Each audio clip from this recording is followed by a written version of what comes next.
Now I look around this room, I don't see any kind of super young people. So that means that you have experience, you've gone to school, you've done something with your life. And I personally think YouTube and other content platforms need your voice in that mix.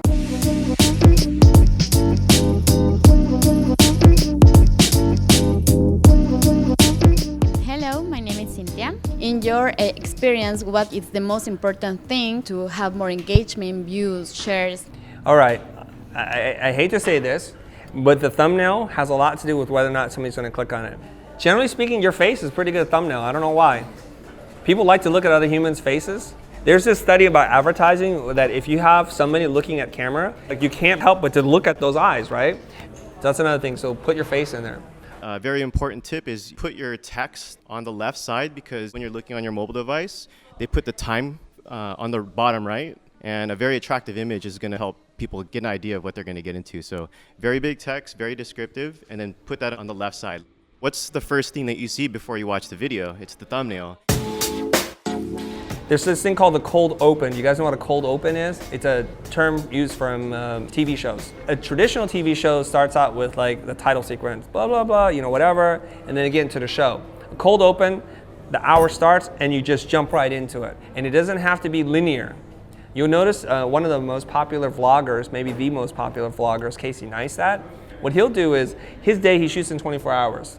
He does not start the day with what he did when he wakes up. He looks at all the content he has and he's like, what is the craziest, coolest, weirdest thing that people are going to want to see more of? So he'll take that part, he'll edit it into the beginning. It's all about speed. It is. You just have to commit to it as the kid.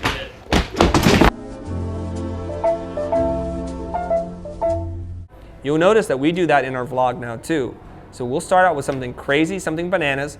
It's our responsibility as designers to change the world. So like, we play really small, like, ooh, I'm gonna do a logo for this company and stuff. I'm like, you know what? Screw that. How do you actually do something bigger than yourself? Like what? And then if you want to roll a title sequence, you can. You don't have to. This is not a TV, so you don't even need a title sequence. And then you get into the content, so that it's like, I want to know the answers to that thing. That thing draws me in. So don't begin at the beginning on this one. Begin where it's exciting. Begin at the car chase, the shootout, the bank robbery, the emotional breakup. That's where you want to begin. Something bananas, okay? And then you tell them what they're going to see. It is important for you to tell them what they're going to watch. Otherwise, they'll be like, I'm wasting my time, I'm out. You also notice a guy named Peter McKinnon. He also grew to 1 million super fast, 1 million subscribers. He bursts with gigantic amounts of energy. What's up? What's up? What's up, everybody? Peter McKinnon here. I'm gonna teach you 2 awesome new features that Adobe just rolled out with Premiere Pro. So if you're video editing, I'm not sure what Peter does before he goes on the show. He probably slams like 10 cups of coffee. Yes! He explodes because he draws you in with his personality. And he uses coffee as his prop. He's doing this by himself. So in the very beginning, he's like, oh, it's good coffee. He makes things part of his character. My hat has become part of my character. Aaron Draplin has a trucker cap, jean jacket, that and his beard becomes part of his character. And people want that from you.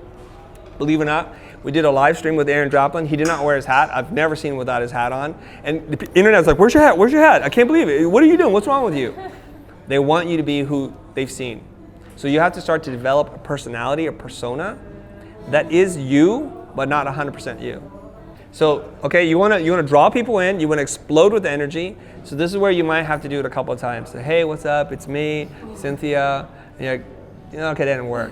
Let me try something else. Like, do something fun, fantastic. Phil DeFranco, you guys know who Phil DeFranco is? Another YouTuber.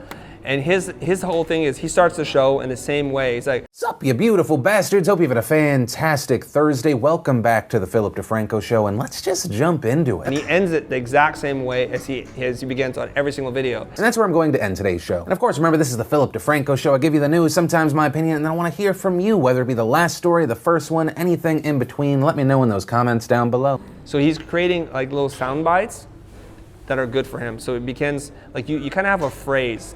And if you can develop your phrase, that helps out too. It's called a catchphrase, right? It becomes your signature in and out, and it helps out a lot, okay? So everybody wants a secret formula, a growth hack, some kind of shortcut The real thing is it takes time, make high quality content, make great thumbnails, do a good job hosting, and you will do much better. The reward is there for you. Now I look around this room, I don't see any kind of super young people, so that means that you have experience, you've gone to school, you've done something with your life. And I personally think YouTube and other content platforms need your voice in that mix. They need your voice because YouTube is filled with young people who have big personalities but haven't done jack squat with their life. So they're giving really poor information into the world. And because they're prolific, because they know how to play the game, they score higher than you, which is sad. So here's my thing, right? I think there's almost no competition for us and our channel. Maybe the reason why you guys are here is because we're accomplished. We've been working 22 years. We've won awards. We've worked with big clients. I'm giving you information that's real, and I'm speaking in a passionate, honest, transparent way. And we're also using crazy kinds of equipment to produce it. So we should be able to beat just about everybody. Now, I'm not saying we're the best. There are people who are smarter, who are more experienced, more accomplished than us. But guess what they're doing? They're busy running their agency or doing something else because they don't see the importance of these platforms. They don't understand why anybody would talk so transparently about their work, their process, their clients, how much money they charge. Okay, their fear is our opportunity. Their reluctance is our game. Their slow to move is our window of opportunity. What kind of content gets shared, goes viral?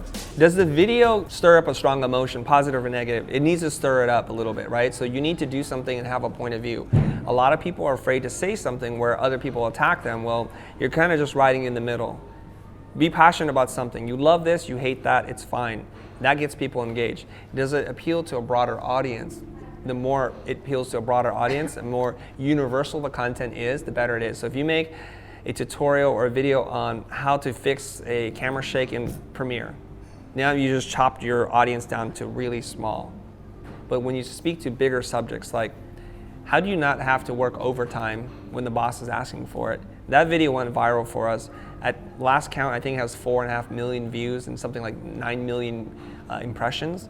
It's just like a ridiculous amount of shares. So that's a very broad and universal topic that a lot of people can bite down on. How to charge what you're worth. We have hairdressers. We have people that I would not think are a part of our normal audience, watch it and share it. And it got a lot of people messed up. A lot of people are like, yes, hell yes. And then some people, a very small percentage of creative people say, that's dishonest, that's not fair, that's unethical. I'm like, oh, wow. So you see, it kind of stirred people up. It generates conversation, and I totally agree with you about how you really need to take a side. Like, you have to have a strong personality. Whatever it is, you need to have a character. That will get people more involved and disagree or agree with you and generate more buzz and engagement, because that's at the end of the day what you're looking for. If you think about this, when you watch a video, how often do you share it? Okay, now what videos get you to share? Use that same formula. They triggered something in you. Most likely it's because you have a buddy, a friend, a cousin, a mother, brother, uncle who you think needs to see this for two reasons. One, it could help them, or two, you're using the video to strengthen your argument. Let's say you hate cheesecake and somebody loves cheesecake.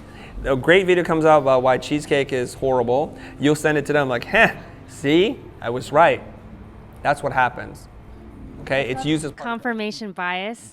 Is that? That's a fancy word. I'm gonna write that down. Confirmation bias. You always search for, like things that are gonna things that validate you.